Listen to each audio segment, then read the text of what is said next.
Hello, good noon everyone. Since walay mga schedule sa real estate business na ako karon, so akong buhat is nagluto ko og paborito nga recipe sa akong papa nga ganing sa tawagan ni manok nga gigataan. Ano? Dili ni halang sa tawagan ni sangkotsa.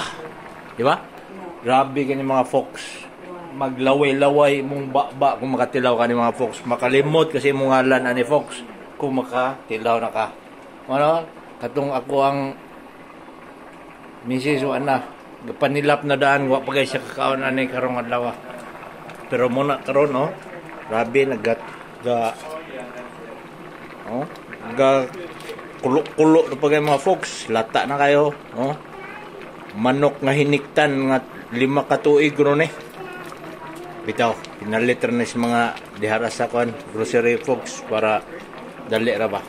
Pero supposedly native chicken, Bisayang manok dapat tani para mas lami, but lisod na. Ugay na pangitaon, no? Ari na tas grocery para dali, no? Anya atong tilawan, awa ha? Oh la la!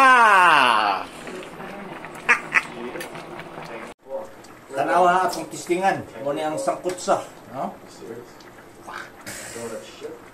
Bro, ako na to. Oh, pagkahumuka na kayo, books, no? Ay, sus, grabe. Kalambe! Paksik! Sige.